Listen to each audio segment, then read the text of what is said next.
Hi, I'm Len Edgerly. I'm the host of the Kindle Chronicles podcast.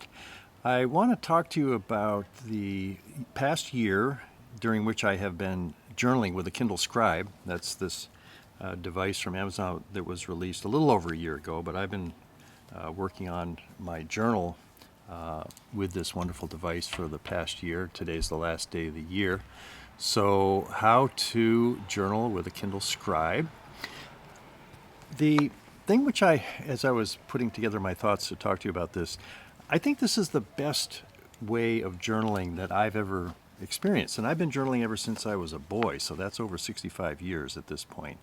And the feel of the stylus and over the e-ink screen, just the feel of this kind of leatherette case that I've got with my Kindle Scribe, everything about it has brought me joy, and I already am somebody who gets a lot of joy out of journaling. So to have something which is this much fun to journal with and which has a lot of benefits in retrieving, editing, you can even transcribe into text, all these things that you can do because it's a digital platform, in addition to just the love of it. So that's what I want to convey to you in this video that I'm putting together. I'm going to talk about how to journal on the Scribe, how to print out the journal, if you want to, how to transcribe your journal into text, and also where to store it. So let's get started. We'll go inside. I'm filming this here in Sanibel, and we'll go inside and I'll start giving you some demonstrations of the Kindle Scribe, which I think is the perfect tool for journaling.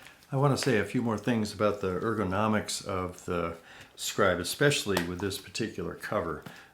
You'll notice that that there's a magnetic connection here, so that when you fold it back, it forms this kind of origami setup. And that can be very handy because if you're writing on your desk, you can just lay it down and you get kind of a low angle, very comfortable incline to be writing on. And then the other thing is you can read your Scribe by placing it on a surface using this same stand. The other thing I'll say is for the stylus, these are really easy to lose, and there's nothing more frustrating than to be chasing around the house trying to figure out, where did I leave that thing? Did I leave it in my chair? Is it down there by the cushion? So I have just trained myself, whenever I'm not writing, this thing goes right here into the little slip. And there's also a magnetic holder, but I think the physical sort of sleeve there is a more reliable place. And I haven't lost my Scribe stylus for a while yet, so it seems to be working. Now, here is my Kindle Scribe. This is the home screen. And I am going to show you how to start a journal. We'll pretend I'm just starting a journal now. I tapped on notebooks down here at the bottom. And now I'm going to tap on this icon that is a plus sign. And I'm going to create a folder first. And the folder I'm going to create is going to be called, it's a whole new year. So this is going to be 2024 is the name of this particular folder. And now that we have a folder named 2024, we're going to open it. And then we're going to add a notebook. And the name of the notebook is going to be January 2024, which will start tomorrow. And now, the other thing you're seeing here is that there are a number of templates to use to create a journal or anything else that you're working on. This one here is kind of a wide page, wide lined. This one has a margin. This one has even wider lines. The one I like is no margins, and it's the narrowest of the lines. So it's not quite college ruled, but I find it pretty pleasant to write at. So there is we've created a folder for the year's journal entries, and we're pretending that it's January. So now let's start journaling. We'll go to the home screen, we'll tap on January 2024, and over here on this side is the menu of the various tools that you can use. I don't use all of these when I'm journaling. It's a pretty simple process just to be writing in my journal. But one thing I do change each time is I go to the pen, I choose the pen, and I choose the second largest size because I want to create the date, which we're going to say is tomorrow, 1/1/24, and tomorrow will be Monday. Now, first chance to demonstrate, which I think is one of the most brilliant parts of this design. It's the eraser. At the tip of the stylus, you just flip it over just the way you would if you were using a pencil, and you rub a little and it disappears. So now I can write Monday because tomorrow is Monday, and I'll write Sanibel because that's where we are. Oh, more eraser. Just see, it's just so effortlessly done to erase stuff. Sanibel. Still. Okay. Now, I like this size because when I do a view of my journal, which shows 9 pages in kind of a grid, if I've created the day in this larger size, it's easy to see. If I'm thumbing through and I want to see a particular day, it's easy to see this. But I don't want to write the whole journal on that big a font, so I go back to the pen, I go to the second smallest size, and then I'll usually put in the time. So we'll call this 4 p.m. tomorrow. I'm writing in the future. Let's see, get that focused a little better. And then I just write, hi YouTubers, I'll say. And glad to have you here. Now you can't hear it because, okay, I'm making a little error here. Glad to have you here. When it's really quiet, I can actually hear the movement of, I call this the nib of the stylus. And but it's very smooth and it's very pleasant, and it just makes a great bit of writing experience. I keep to sometimes I'll write just a really long section without paragraph marks. I keep to a paragraph form, and it goes like this.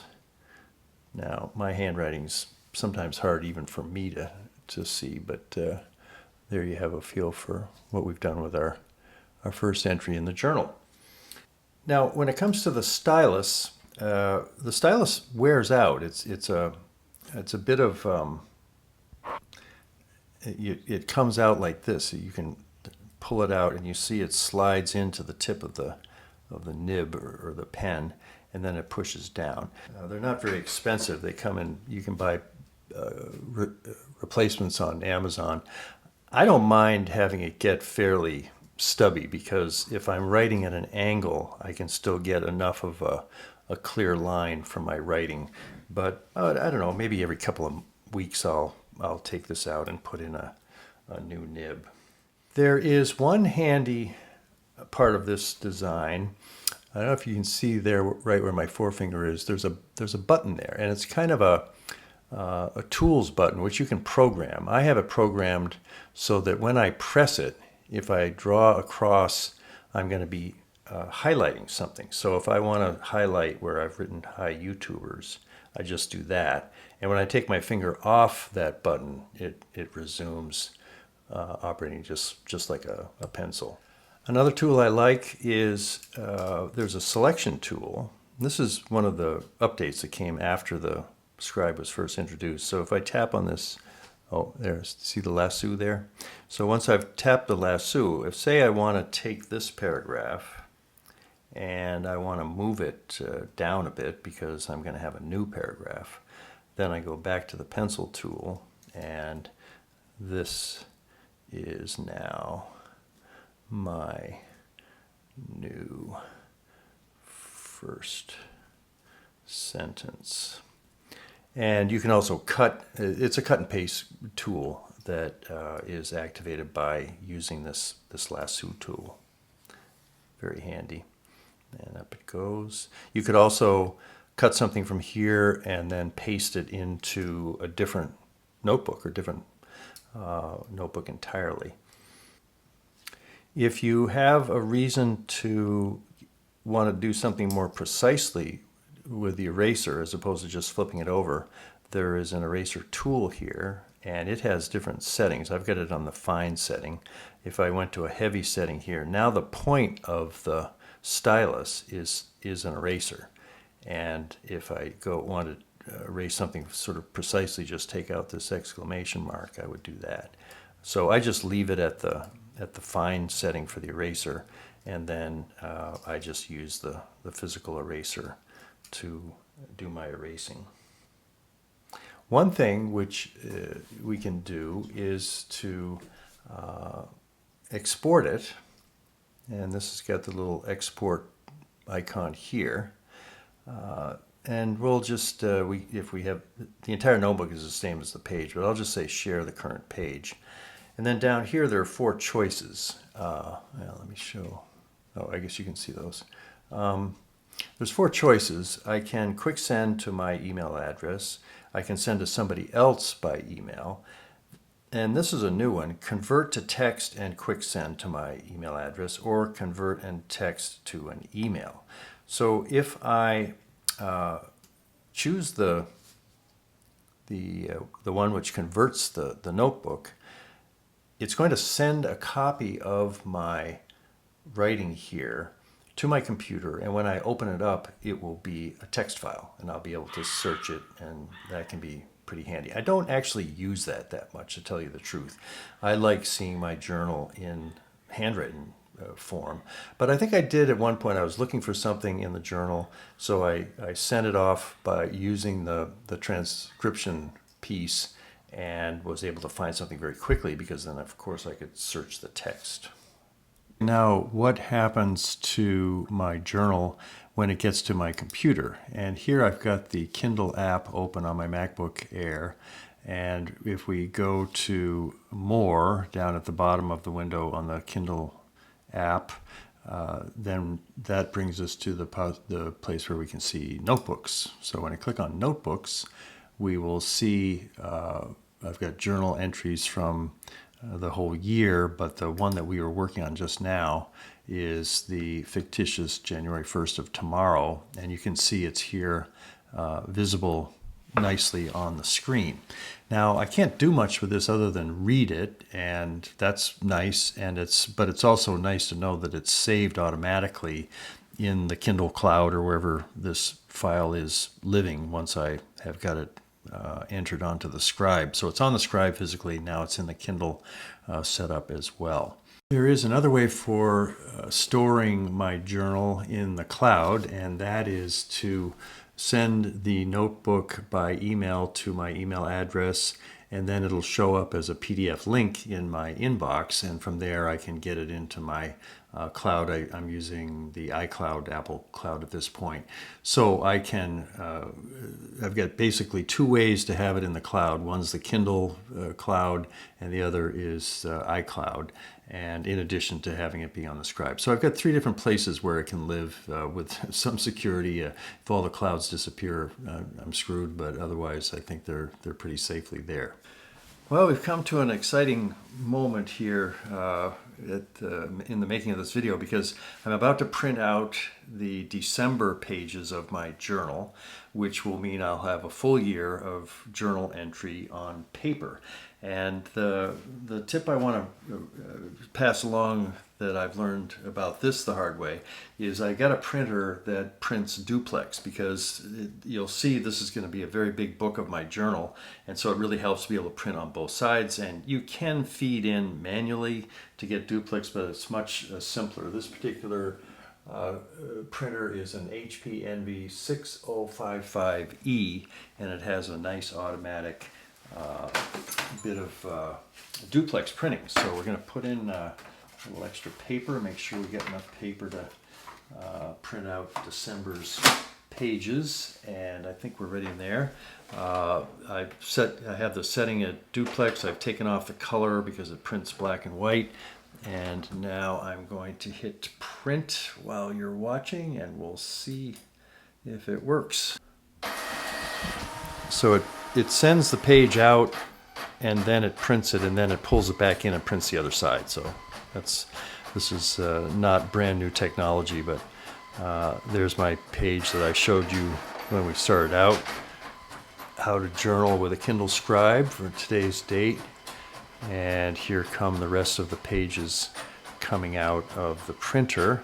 Now it'll pull that one back, and then it'll print the other side of that one. It takes a little while for it to do it, but I kind of love watching this. But there it goes, and now it's going to come out the other side. And once we've got December printed out, I'll show you what happens next. Here's a final piece of equipment which is going to make this finish up with a bang. It's a 3-hole. All right, I'm going to have to divide the pages into halves because it's too thick for one punch. But we'll put there we go. And the second half. And now we have the last pages of the journal in 2023, and this is where they are going to end up, in this nice big 3-ring notebook that I began with January 1st of 2023. And I've been not journaling quite as often in December because I realized when I put the November pages in, there was just barely going to be enough room to put some more, but I think we're going to be able to do it. And close it up, and voila, there is a year's worth of journaling which I have done on the Kindle Scribe. And it's pretty fun to have this big fat book and know that it all was written on this very slim little tablet. And I don't know, if I live to be as old as my dad, 96, I'm going to need a whole new bookshelf to handle a year of this much journaling every year. But I don't know, I'll worry about that, and I think it's definitely going to be fun to have one for 2024.